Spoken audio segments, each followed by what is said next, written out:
வணக்கம். பாரதிய ஜனதா கட்சி தமிழ்நாடு முன்னாள் மாநில தலைவர் திரு அண்ணாமலை அவர்கள் குறித்தான பதிவு இந்த பதிவோட நோக்கம் சில தெளிவுகளை உண்டு பண்றது தான்.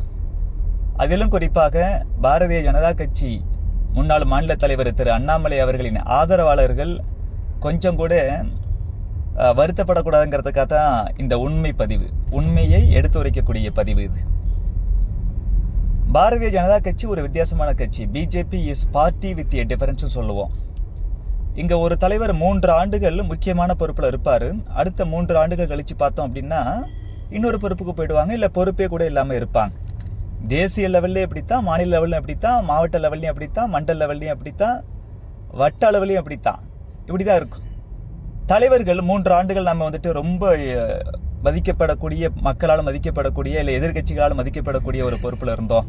அடுத்தது அந்த அளவுக்கு நமக்கு முக்கியத்துவம் உள்ள ஒரு பொறுப்புல இல்லையே, அப்படிலாம் கொஞ்சம் கூட யோசிக்கவே மாட்டான்.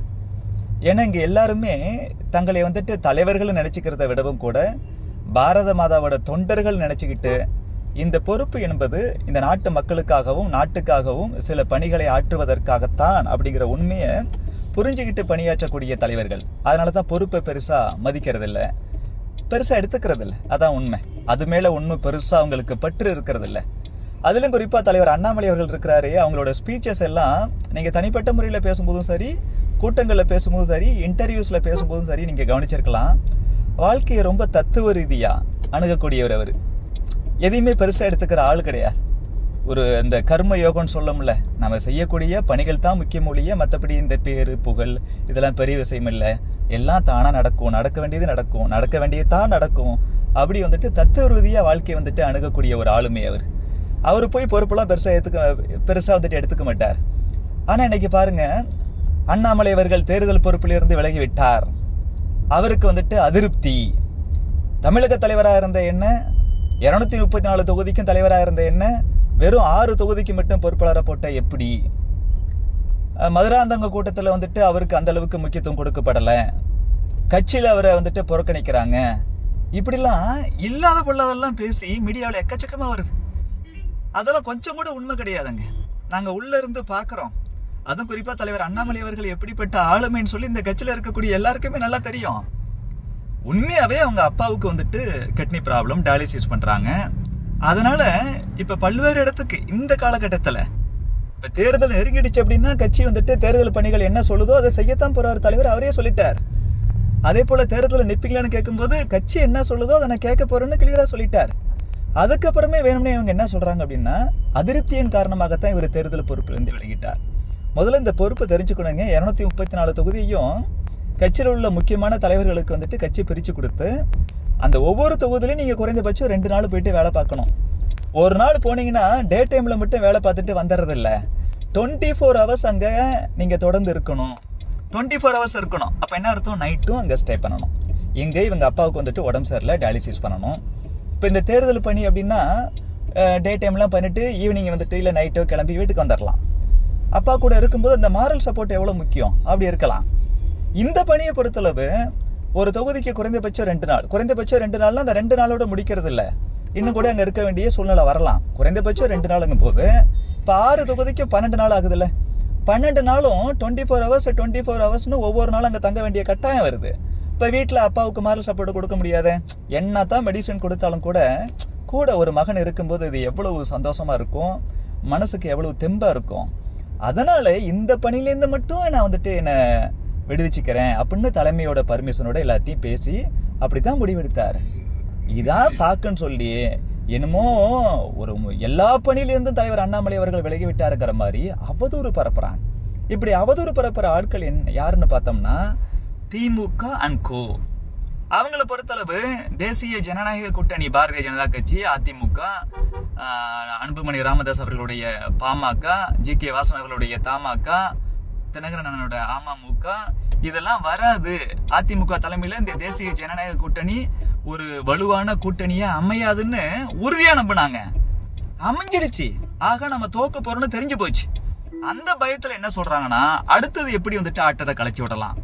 அண்ணாமலை அவர்களுக்கு இந்த கூட்டணியில கொஞ்சம் கூட உடன்பாடு கிடையாது, அதனால தான் அவர் இந்த மாதிரிலாம் புறக்கணிக்கிறாரு, இந்த மாதிரிலாம் தேர்தல் பொறுப்புல இருந்து விலகிறாரு, இப்படிலாம் திட்டமிட்டு உண்மைக்கு புறம்பா அவதூறு பரப்புறான்.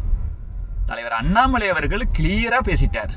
என்ன சொன்னாரு? ஒரு கூட்டத்துல பாரதிய ஜனதா கட்சியோட வேற எந்த தலைவரும் எந்த தொண்டனும் சொல்றதை விட ஒரு படி மேல போய் அண்ணன் எடப்பாடி பழனிசாமி அவர்களை முதலமைச்சர் ஆக்குவதற்கு பாரதிய ஜனதா கட்சியின் தொண்டர்கள் உயிரை கொடுத்து உழைப்பார்கள் அப்படின்னு சொன்னார். நாங்க எல்லாம் உயிரை கொடுத்து உழைக்க தயாரா இருக்கோம்னு சொல்லியிருக்கிறாங்க. நாங்க கூட்டணி தர்மத்தை கடைபிடிக்கக்கூடிய ஆட்கள். திமுகங்கிற தீய சக்தி தமிழ்நாட்டு மக்களுக்கான விரோதமான ஒரு சக்தி, தமிழ்நாட்டுக்கு விரோதமான ஒரு சக்தி ஆட்சியிலிருந்து அகற்றப்பட வேண்டும். அப்பதான் தமிழ்நாட்டில் இருக்கக்கூடிய இந்து, முஸ்லீம், கிறிஸ்டின் எந்த ஒரு மத வேறுபாடு இல்லாம எல்லாரும் சந்தோஷமா இருக்க முடியும். எந்த ஒரு ஜாதி வேறுபாடு இல்லாம எல்லாத்துக்கும் நன்மை நடக்கக்கூடிய ஒரு ஆட்சியை நடத்த முடியும். இந்த ஆட்சி மீண்டு வந்துச்சுன்னா உண்மையிலேயே தமிழ்நாட்டை ஆண்டனாலும் காப்பாற்ற முடியாது அப்படிங்கிற உண்மை தெரிஞ்சுதான் பாரதிய ஜனதா கட்சியோட அகில இந்திய தலைவர்களா இருக்கட்டும், பாரதிய ஜனதா கட்சியோட தமிழகத்தில் இருக்கக்கூடிய முக்கியமான லீடர்ஸ் எல்லாம் ஒன்றிணைந்து ஒரு பலமான தேசிய ஜனநாயக கூட்டணியை அதிமுக தலைமையில நாங்க தொடங்கி இருக்கிறோம், அமைச்சிருக்கிறோம். அப்படிப்பட்ட இந்த கூட்டணி வெல்வது என்பது இந்த கூட்டணி கட்சியை சார்ந்த எங்களுக்கு மட்டும் இல்லைங்க, ஒட்டுமொத்த தமிழக மக்களுக்கும் பெரும் நன்மையை பயக்கக்கூடியது. இந்த தமிழ்நாட்டை காப்பாற்றணும், தமிழர் பண்பாட்டை காப்பாற்றணும், தமிழ் மொழியை காப்பாற்றணும், இங்க சட்ட ஒழுங்கை காப்பாற்றணும், கொலை கொள்ளை தடுக்கப்பட வேண்டும். நிறைய பேர் போராடிட்டு இருக்கிறாங்களே, அவங்களோட கோரிக்கைகளா நிறைவேற்றப்பட வேண்டும்.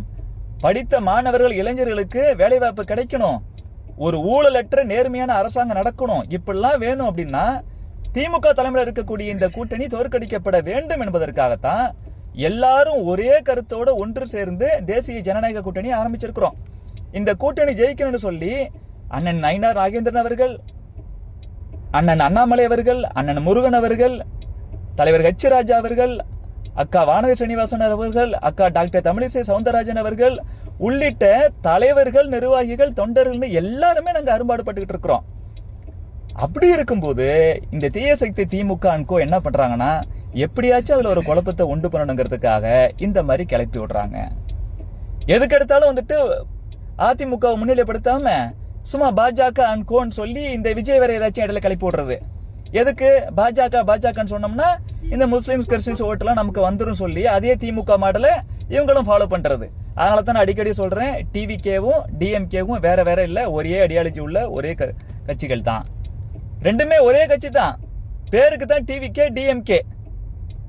டிவிகேங்கிறது டிஎம்கேவோட பி டீம். அவரு இப்படி சொல்றாரு. திமுகவும் என்ன சொல்லுது? பாஜக வெர்சஸ் டிஎம்கே, பாஜக வெர்சஸ் தமிழ்நாடுன்னு ஒரு நரேட்டிவ் செட் பண்றாங்க. இருந்தாலும் இதெல்லாம் மக்கள் மத்தியில் எடுபடலை. என்ன செய்யலாம்? இந்த கூட்டணியில அண்ணாமலை அவர்களுக்கு உடன்பாடு இல்லைன்னு சொல்லி ஒரு பொருளையை கிளப்பி விடலாம் அப்படின்னு சொல்லித்தான் இந்த மாதிரி எக்கச்சக்கமா என்ன நம்ம கிளப்பி விடுறான். ஆனா உண்மை அது கிடையாது. இந்த 6 தொகுதிகள்ல ஒவ்வொரு தொகுதியிலையும் குறைந்தபட்சம் 2 நாள் தங்கி அங்க வேலை பார்க்கணும். இந்த பொறுப்பு மட்டும் எனக்கு வேண்டாம். மற்றபடி கட்சி தேர்தல் பணி எதை கொடுத்தாலும் அதை செய்யறேன். கட்சி வந்துட்டு எனக்கு என்ன எலெக்ஷன்ல நிக்க சொன்னா கண்டிப்பா நிக்கிறேன். எல்லா வேலையும் செய்ய தயாரா இருக்கேன்றார் தலைவர் அண்ணாமலை அவர்கள்.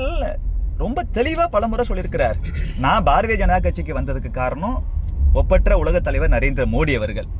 அவர் என்ன சொல்றாரோ அதை அப்படியே செஞ்சு முடிப்பு அப்படின்னு பலமுறை சொல்லியிருக்கிறார். மோடி அவர்கள் தானே தமிழகத்தையும் தமிழ்நாட்டு மக்களையும் காப்பாற்றணும், இந்த தீய சக்தி திமுக அவங்களோட கூட்டணி கட்சிகள்ல இருந்து காப்பாற்றணும். அப்படித்தானே அதிமுக தலைமையில தேசிய ஜனநாயக கூட்டணியை ஒரு பலமான கூட்டணியை அமைச்சிருக்கிறாரு. அப்படிப்பட்ட உலக தலைவர் நரேந்திர மோடி அவர்கள் அமைச்ச கூட்டணி எப்படி இவருக்கு பிடிக்காம இருக்கும்? நான் சொல்றேங்க, தலைவர் அண்ணாமலை அவர்கள் உட்பட தமிழகத்தில் இருக்கக்கூடிய பாஜக தலைவர்கள் அத்தனை பேரும் ஒரு மனதா டெல்லி கிட்ட சொல்லி டெல்லியும் சேர்ந்து தான் இந்த கூட்டணி முடிவை வந்துட்டு அறிவிச்சிருக்கிறாங்க.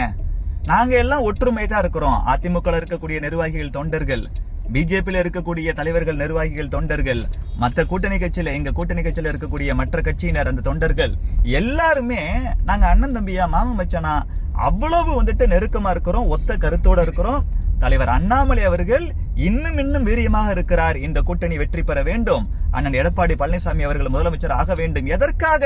தமிழ்நாட்டு மக்கள் காப்பாற்றப்பட வேண்டும், தமிழகம் காப்பாற்றப்பட வேண்டும், தமிழகம் வளர்ச்சியை நோக்கி செல்ல வேண்டும், தமிழகத்தில் லஞ்ச ஊழல் இருக்கக்கூடாது, இந்த மோசமான அரசாங்கம் போகணும், திமுக தலைமையிலான இந்த கூட்டணி கட்சியினர் தோற்கடிக்கப்பட வேண்டுங்கிற உன்னத லட்சியத்திற்காகத்தான் இந்த மாதிரி வந்துட்டு நைட் அண்ட் டே உழைச்சிட்டு இருக்கிறாங்க.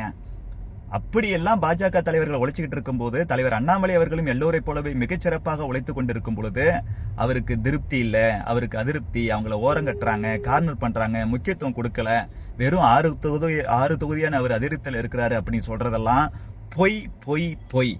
இது அண்ணாமலை அவர்களுடைய ஆதரவாளர்களும் பாஜக இருக்கக்கூடிய மற்ற தொண்டர்களும் 100% நம்புவாங்க. இன்னும் கட்சியை தாண்டி வெளியில இருக்கக்கூடிய சில பேருக்கு சில கன்ஃபியூஷன் வரலாம். ஏன்னா மீடியால வரதெல்லாம் உண்மை அப்படின்னு நினைச்சுக்கிறாங்க.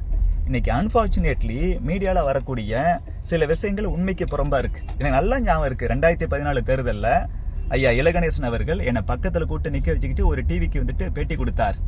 அப்ப அவங்க கேக்குறாங்க, தேமுதிக விஜயகாந்த் தலைமையில் இருக்கக்கூடிய கட்சி உங்க கூட்டணிக்கு வருதா இல்லையான்னு. இன்னும் ஓரிரு நாளில் உறுதி செய்யப்படும் அவர் சொல்றார். உடனே நியூஸ்ல வருது, தேமுதிக பாஜக கூட்டணியில் இணைந்து விட்டது, உறுதியாகி விட்டது அப்படின்னு.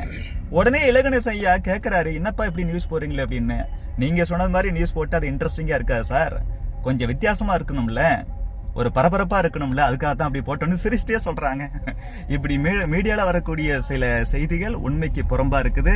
மீடியாவில் தெரிஞ்சு பண்றாங்களா தெரியாம பண்றாங்களாங்கிறது ஒரு புறம். ஆனா அண்ணாமலை அவர்களுக்கு அதிருப்தி, அண்ணாமலை அவர்களுக்கு அதிமுக கூட கூட்டணியில போனதுல உடன்பாடு இல்ல அப்படின்லாம் சொல்றது திமுக அன்கோ. அவங்க வேணும்னே செய்யறாங்க. இதை யாரும் நம்ப வேண்டாம்.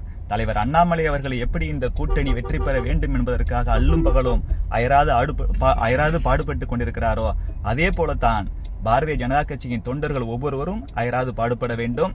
பாஜக அண்ணன் நயினார் நாகேந்திரன் அவர்கள் இந்த கூட்டணியை மிக அழகா ரொம்ப ஒன்றிணைந்து செயல்படுவதற்கு என்ன செய்யணுமோ அத்தனையே செய்திருக்கிறார். அதிமுக இருக்கக்கூடிய ஒவ்வொரு நிர்வாகியும், ஒவ்வொரு தொண்டரும், ஒவ்வொரு தலைவரும் அண்ணன் நயினார் நாகேந்திரன் அவர்களை பார்த்தோம்னா அவ்வளவு பாசமா, அவ்வளவு அன்பா அழைச்சி அப்படி பேசுறாங்க. அது ஆட்டோமேட்டிக்கா ரெண்டு கட்சியோட தொண்டர்களும் ஜெல்லாகிறதுக்கு அவ்வளவு உதவுது. அதே போல ஈடுபாட்டோட தான் அண்ணாமலை அவர்கள் இருக்கிறார். எல்லா தலைவர்களும் அப்படித்தான் இருக்கிறாங்க, எல்லா தொண்டர்களும் அப்படித்தான் இருக்கிறாங்க.